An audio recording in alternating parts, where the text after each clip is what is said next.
Okay, so the three questions you must ask yourself when you feel like giving up on your dreams or goal. Well, the first thing to know is that, Carl, sorry, if you don't mind just turning off your video, Carl, otherwise you're going to pop up there.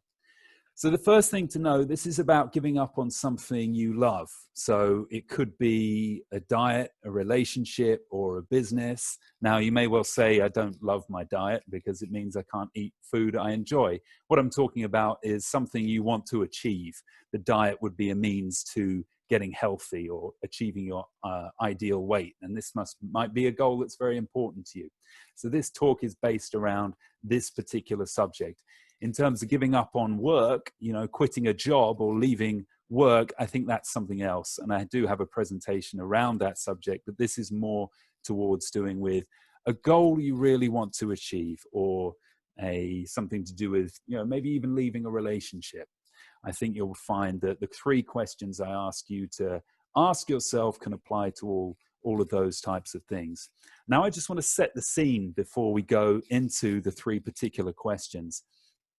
When it comes to giving up on something that's really important to you, it's likely that you question yourself. You have a few doubts and thoughts in your mind. And some of these might be, this is too hard. Do all of these failures mean I'm not good enough? Or is there a barrier I just can't break through? Finally, wouldn't it be, this is my particular thought, this one here, I call it the grass is greener concept. Wouldn't it be so much easier if I just jack it all in and use my degree and got myself a conventional job? That's an example of something I've thought at various times throughout my quest. Not so much now, but I'm talking in my 20s when I was working as a tennis coach and a hypnotherapist, and I was struggling with a few of the things I was doing. That thought would always pop into my mind. And I think it pops into a lot of people's minds where what you're doing is difficult, you might think, wouldn't it be easier if I just did something else? And while you're having these types of doubts, it's also likely you've got two competing schools of thought going on in your mind. One is the persistence overcomes everything school of thought, and the other one is the be reasonable school of thought. And it's likely you'll have those two thoughts in your head as well. If I just stick this out long enough, I may succeed. We've all been told examples about people who've just kept going and going and going, and eventually it works out. But yet, on the other hand, you're going to have voices, maybe whether it's your own voice in your own head, or a friend or a parent or somebody else telling you, look, be reasonable. This is starting to damage other areas of your life. It might be wise for you to now think about quitting and giving up. And it's hard to know which voice to listen to. And ultimately, what I want to say to you is, I'm not here to tell you this evening that you must stick to your goal or you must stick to your dream, because the decision is yours and yours alone to make. There is no right answer. Sometimes it is best to persist and carry on. Sometimes it's best to quit. Before you do, though, I want you to ask yourself the following three questions. Question number one, what would I tell my child? Now, I need to explain this a little bit. And you don't necessarily have to have a child in order to ask this question. What I'm basically asking you to do with this is to bring yourself out of the situation. So it's no longer you that you're giving advice to, it's a child. It could be your own child if you've got one, or it could be an imaginary child. Now, this child is getting to the age where they are starting to pursue certain goals. They've got aspirations to do things. They've got the ability to see a goal that they want to move towards, and then also practice and work towards getting it. Now, in this imaginary, or in some cases real situation, that child is having difficulty achieving their goal, and they turn to you as the parent for advice. Now, what are you going to tell them? Is it going to be either one of two things? One, play it safe. Don't expect too much or you'll be disappointed. Or two, are you going to tell them, if you're passionate about doing something, then you must pursue it and find every way possible to make it work? Now, I think as I asked this question, and as you guys consider it, most of you are probably going to go with number two. You would tell your child that you've got to keep going. It's going to get tough, yes, but you've got to keep going because this is important to you, and you've got to give yourself every chance to be successful at doing it. Also, there's a bit of an element here, I think, of what are our ideals, and what do we want to pass on to our offspring? Are we going to tell them that this is a world whereby you can live your dreams, you can be successful, and if something's important to you, you're going to go for it? Or are we going to sort of, I guess, give them a dose of what society considers realism? Are we going to say, play it safe because it's likely you'll be disappointed? And this is a sort of deeper philosophical question about how you live your life and what message you want to pass on to your child at the moment or your potential future child. And again, I would say it's probably going to be one of make sure you go for your dreams, pursue it, and try everything you can to make it work. And what the message I'm trying to get across here is, yes, it gets very difficult sometimes when we're pursuing our goals, and we at many points may want to give up. But sometimes it's not a question of what's easy or what's easy to do. It's a question of what's right to do. And do you know that deep down that the mission you are pursuing is the right thing to do? Well, if that's the case, then you've got little choice but to continue. And it doesn't really matter that it's difficult. It's pretty much a given that any goal that's worthwhile achieving is going to be difficult. So sometimes we measure our decisions incorrectly. We're thinking about what's difficult and easy rather than thinking about what's right or wrong. So very quickly, if you answered number one to that question, so if you did actually answer, play it safe, don't expect too much or be disappointed. Well, if that's the case, then I'd advise you to maybe take some time off from the goal you're trying to achieve. Give yourself some breathing space. See how you're feeling, maybe a month off, and then come back to it. If you're raring to go again, then maybe you should pick up that particular goal and push forwards. But if you find that after having a month off from it, and you find that you are still not particularly keen to get involved and pick up the path and continue the struggle, it's probably an indicator that maybe that thing wasn't your true passion, or maybe there's something else that you'll find more inspiring out there. So that's what I'd suggest if you answer number one. If you answer number two, well, then that's great, because this has given you a perspective shift and you can go back to the particular goal that you are pursuing with a renewed sense of passion and probably a new lease of life. So that's the first question you need to ask yourself. And now we're going to move on to number two, which is, have I tried absolutely everything? This is more of a practical considerations. What I'd advise you to do with this question is to exhaust all of your ideas, but not necessarily your resources, before you consider giving up. I definitely wouldn't advise you to pour all of your money into a certain project or business idea. You're definitely going to need to keep some money aside for, obviously, for yourself, perhaps future investments, perhaps potentially future business ideas. So never exhaust your resources, but do exhaust all of your ideas. And I want you to answer these questions to find out whether you have any plays left. It can often be the case when we're feeling bogged down and demotivated and feeling that everything is going against us and that nothing is working, that we can't see any more, we can't see that we have any options or there are any more plays available to us. When you actually sit down and ask yourself these four particular questions, and you may want to write these down, or later on I will turn this into a video, and I can send you the link for it so you can write these questions down so you know what it is you're asking yourself. And I'm going to go through each one of them right now. So first of all, you are going to ask yourself, what contacts do I know that might help further my cause, yet I haven't approached? I think this is a really important one, because I've certainly learned from my own journey that forming partnerships and leveraging those partnerships is probably one of the biggest things when it comes to making a breakthrough with your project or business. So, for example, I know already that I'm planning to contact quite a few people who I mention in my second book with far greater audiences than me, and that if I can form some kind of partnership or link with them or provide them with some kind of value, they may then promote my second book, Do the Work You Love. So I know that I've got that in line somewhere down the future. I need to do that. How about the contacts that you know? Is there perhaps a mentor you could get in touch with? Is there somebody in the same industry who you can, maybe share an email list with? Is there somebody who can give you help with ideas for content creation? There are always people out there that maybe you haven't contacted yet that could be the gatekeepers to the next step for you, the next breakthrough in your business or project. Next question. What new business idea do I feel really excited, but I haven't yet created?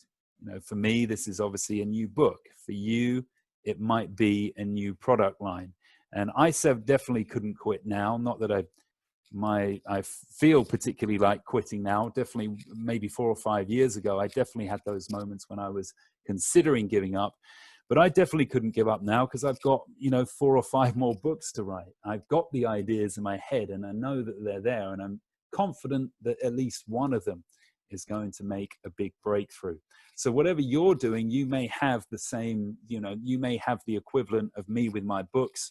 You may have a particular idea that this might work, and you definitely can't quit without exhausting that opportunity and possibility. Next question. What's the one thing that I'm really scared of doing that I haven't done yet that I know might have an impact? It's my belief that we have, that the things we're most scared of doing might actually end up opening the greatest amount of doors for us. And that by putting yourself out of your comfort zone and taking that leap and taking the risk, you'll then take the necessary step to open that door. Let me give you a quick example.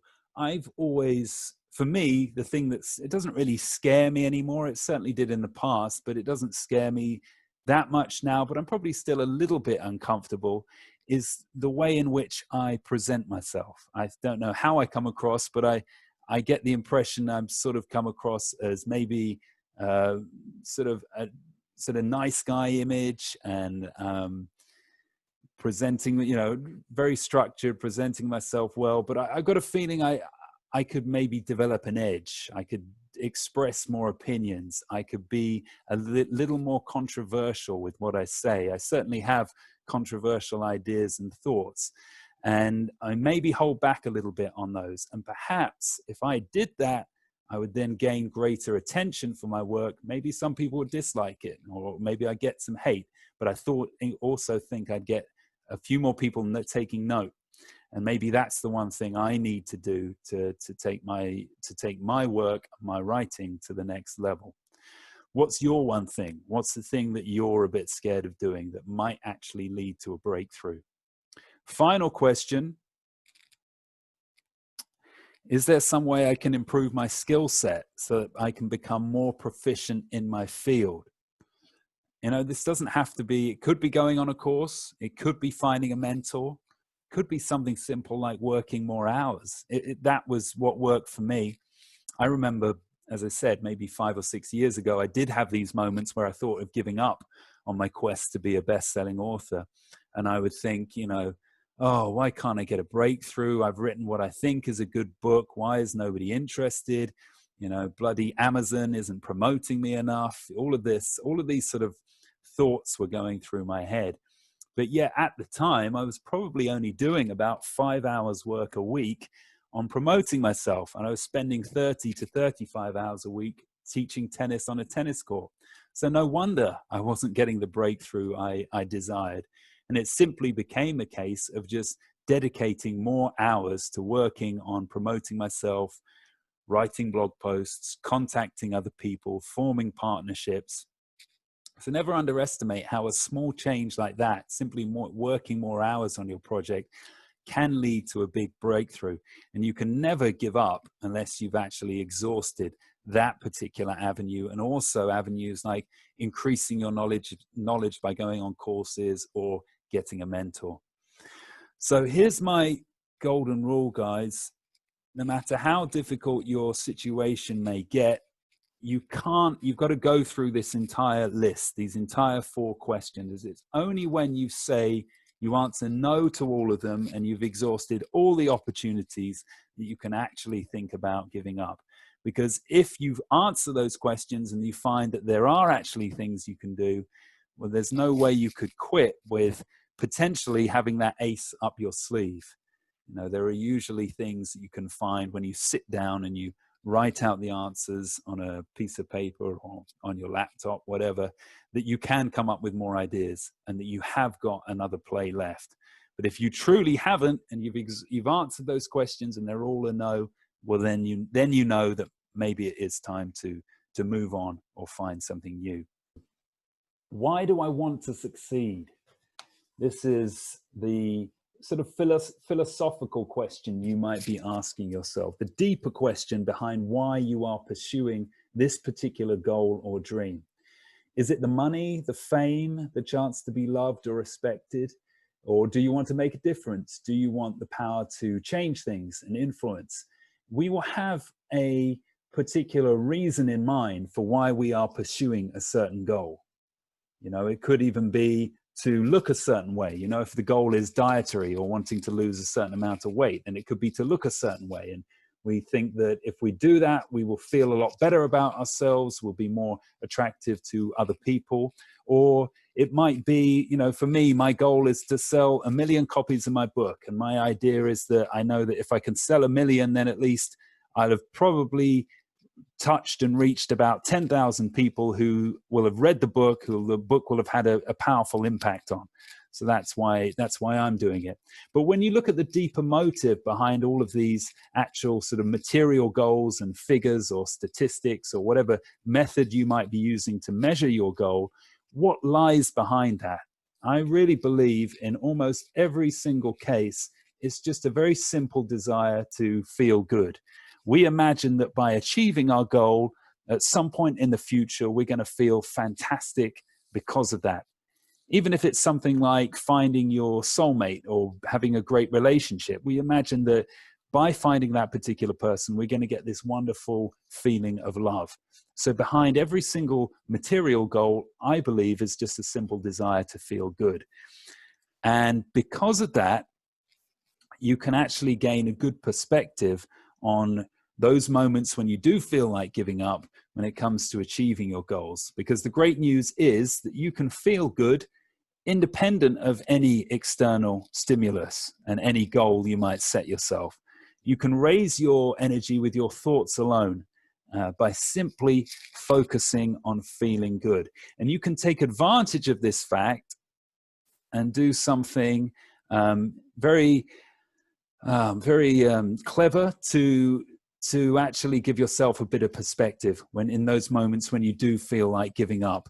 And what you can do is you can take a step back from the situation and you can stop pursuing a goal, take a week, 2 weeks off, and just work on increasing your energy, work on your energy. And what I mean by that is simply focusing on feeling good.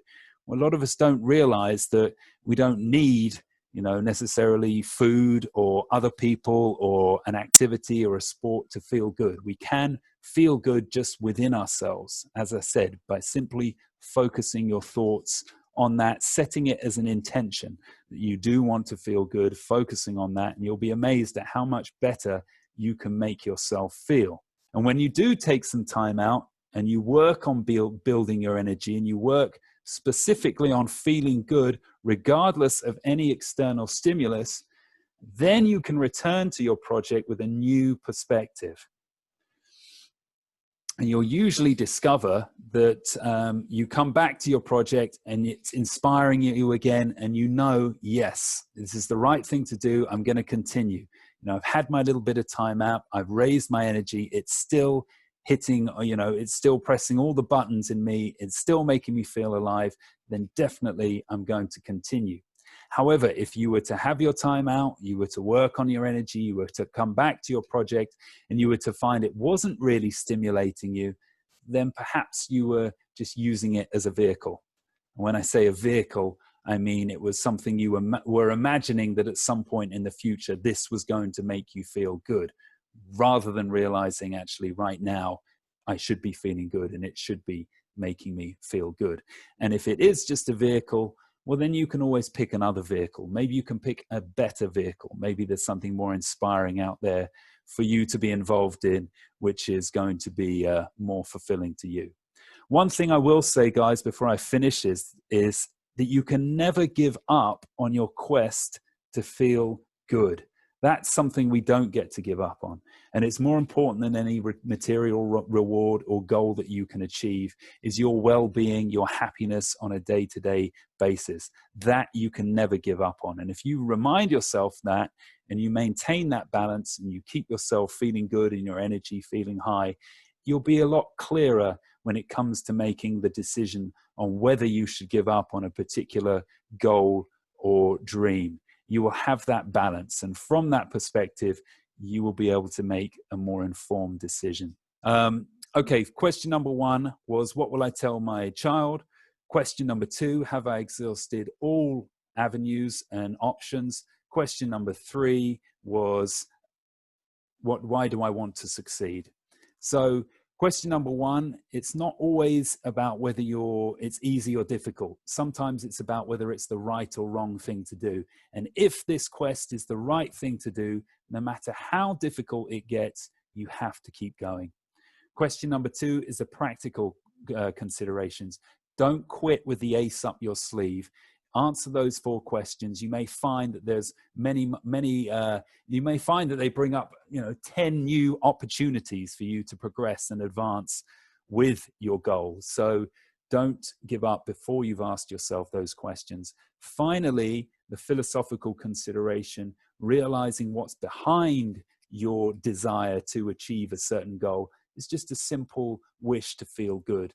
And when you realize you can do that without your goal, you can then return to your goal with a new perspective, fresher eyes, and figure out whether this is something you want to continue or whether it's time to move on and find something more inspiring. Okay, guys, so I hope that's helped. I hope those 3 questions are going to stick with you and can help you, whether it's right now that you're going through a tough time or whether it's, in the upcoming months. We all experience them. I certainly experience them. I don't think there's anybody who's trying to achieve something meaningful that doesn't have these moments when they feel like giving up. So I hope those 3 questions will help you at that point.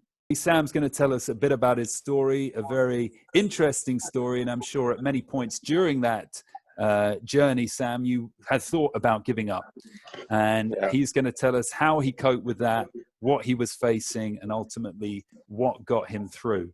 So I'm just going to see. Yeah, great. At the moment, Sam, I have you as the main speaker. So I'm going to hand it over to you while Zoom technology is on our side. So go ahead. Yeah. Okay.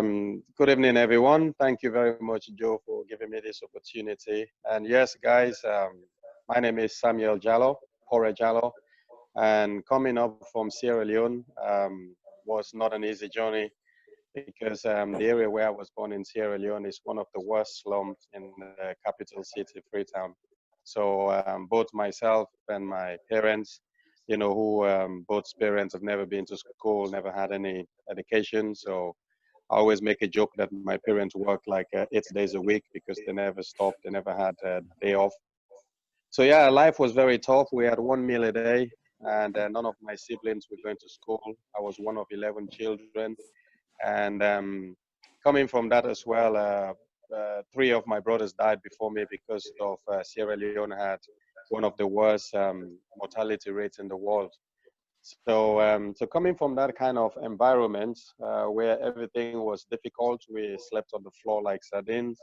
We had no beds and all this kind of thing. So, and then at the age of 6 years old, I was adopted because my dad had an offer from the guy who owned the little house we live, and said, if I can adopt your child, then I'll make the house rent 3 times cheaper for you. So my dad, without even thinking to say, oh, my child may want to stay home. He just go, yeah, you can have him. So, but again, the reason why my dad did it, because he wanted the best for me. He wanted me to go to school. He couldn't afford it. And so he gave me away. So here I was with my adopted family. And then they were extremely disciplined. Disciplined in a sense, I was getting whooped every week. Maybe 3 times a week was the least I would get whooping. And when I say the whooping, it's not just like they take something and they hit you from head to toe. And I will be crying all the time with scars all over my body. And but yeah, I have to be that disciplined with them. So, and then at the age of 9, I decided, well, I had enough of this, so I'm gonna take things into my own hands. And as a little boy, I decided to run away. And that same year, when I run away, the civil war started in Sierra Leone. So, and as we may know now, that the Sierra Leone civil war is one of the worst war that ever happened in the West African history, where over 120 or 50,000 people died, over 500,000 people were sent into refugee camps right across Africa, and so many thousands of people were amputated. So whilst I was there on the street, my mom and dad also had separated. So my mom moved to a place called Hill Station. And Hill Station, they had 3 tennis courts, which was built by British colonial people. So my mom, her new place is just 10 yards away from the court. But funny enough is, as a child, when I was adopted and I was going to school, there was a popular sport called hand tennis. And hand tennis was such a popular sport that I took that up in school because I loved it. And we also have board bat tennis, which was a piece of plywood we cut together, and we play with that. So when I moved closer to where my mom was, and I decided, well, okay, this is a strange sport, and I've seen it before as a child, but now I'm here, I might as well start playing it. And but we couldn't afford tennis rackets, and so I continued playing hand tennis, ball bowling, and board bat tennis, and whatsoever. Anyway, and then I find myself becoming better and better through the board bats and hand tennis, and then occasionally I'll get rackets, and then I'll play with members, my friends, and all this kind of stuff. And then until I was 10, 11, and then I had one of the kids said, oh, you know, all the little kids that represent Sierra Leone, you know, they play in tournaments abroad, and they're coming back tomorrow. And they gave them national track suits, and then they paid them $250 allowance. And for me as a poor kid, I go like, wow, that's a lot of money, and I want to be part of this. I want to do it because that money can help sustain my family for half a year, and I'll be able to pay my school fee to go to school. So my quest for playing tennis becomes a $250 in the national track suit. So then in 1995, at the age of 13, I find myself playing in one of the nationals, and I was in the quarterfinal playing when I noticed a white guy was standing outside, you know, watching my match. And then when I finished, I won the match and get to the semifinal. And the national coach said to me, "You see the guy I was talking to?" I go, "Yeah." Said he's going to bring you a present tomorrow. So what's that? Said he's going to bring you tennis shoes. And I go, "Oh, wow, tennis shoes. Okay, that's fine." Anyway, never played with tennis shoes before. And my goal was I only needed to win the semifinal to get to the final. And then I'll be guaranteed $250 and I'll be guaranteed a trip abroad. And also I'll be guaranteed a national tracksuit, which these are the things that really attracted me. So came to the semifinal. This guy from America brought me the shoes, went on court, lost the first set, and then I knew it was a bad idea because I couldn't move. So halfway through the second set, I asked the umpire, please, can I take these shoes off because they're absolutely killing me. So anyway, so I took them off and then went again, but I lost in 3 sets. So that was the first time I felt like I've wasted a whole time of my life playing tennis, you know, and my dad has threatened me, in fact, before, prior to that, that if I ever touch what he called the rich white man's sport, he will cut all my fingers. And then here I was going back home, walking 4 miles, lace the shoes together, complaining and crying and feel depressed and thinking to myself, my mom will not have money for food and I'm not going to have school fee. I've wasted years of playing this sport and all of a sudden I've lost and what can I do? So anyway, so that was one of the time I sincerely wanted to give up because I never saw myself getting through, into tennis because it was a difficult sport.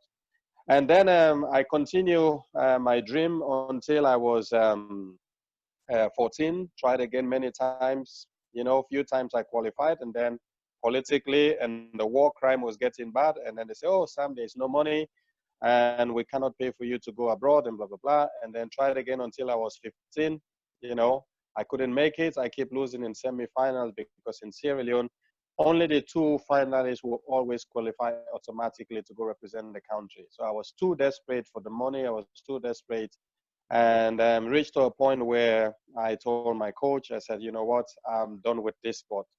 But again, every time I go to bed and I think about my poor mom that has to work miles to cut firewoods and do 8 days a job, and she was making like 50p a day just to try and get food into the table for us to eat, and think about my dad who got 2 to 3 jobs, and said, okay, to prove my dad wrong, and that this is not just a rich white man sport, so I'm going to stick with it. Perseverance, they said, always pay in the hand. So I did continue to play because of my mom and because of the national tracksuit, and also to prove my dad wrong.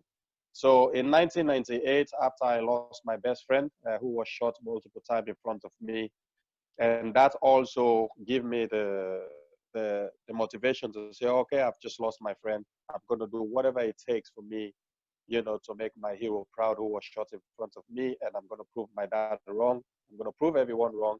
I want that national tracksuit. So those things kept me going. And in 1998, I finally played and made it, into the national team. So after 4 years of trying and failing and trying and failing, so I must have failed about 12 times, but the one time I made it, and that was a big change in my life. And I got more than 250 US dollar. The prize money has increased, and I got my national tracksuit. So I was able to feed my family for half a year and paid my own school fee, and then went to represent Sierra Leone in Nigeria, Togo, and Ghana. And ever since then, my life has changed. Went on to compete for Sierra Leone and all this kind of thing. So to end the story here is to say that perseverance is always something that will pay you. But because of my extreme situation, giving up was not an option for me. And I wanted to help feed my family, to sustain myself and go to school. And I ended up giving my dad 50 US dollar, which was a lot of money by then in our currency. And for the first time, my dad was happy for me. And then I was very sure that, certain that he's not going to cut my fingers for playing the rich white man sports. And he was happy and prayed for me and thanked me very much for being a good kid. And so tennis has continued to help pay for my family and today my children and myself. And I've managed to travel more than 90 countries around the world, working with ATP players, WTA players, ITF world champion, including Andrew Rublev. So yeah, so giving up is never an option. So this is something I learned through my journey, that if you stick to the plan, but as you can see on my t-shirts, I had this thing saying know your why, and know why you go into something, and always try and go back. My why was I wanted to feed my family. I don't want to see my mom, working 50p a day and 8 days a week without a day off. So that kept pushing me, and I didn't give myself any opportunity to retreat back. I just wanted this one thing, to become a tennis player, to get out of the situation I was.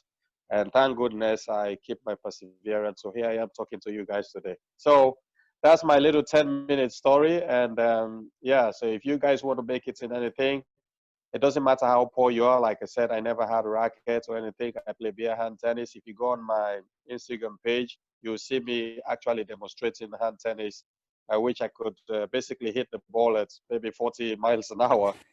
And, I had both bats demonstration for people around the world as well. So it doesn't matter what situation you are. If you know your why, you know why you're doing something, you're enjoying it. And even through pains and adversity, you can still go in and still moving. So here I am today. So thank you very much, guys, for listening. I don't want to take all the time, but this is my own story to say getting to play tennis was a big challenge for me, but I never regret it because right now, last year, I got the opportunity for my book to be signed in Wimbledon Gallery. So that are the Wimbledon champions. So even that shows that perseverance can take you to so many places.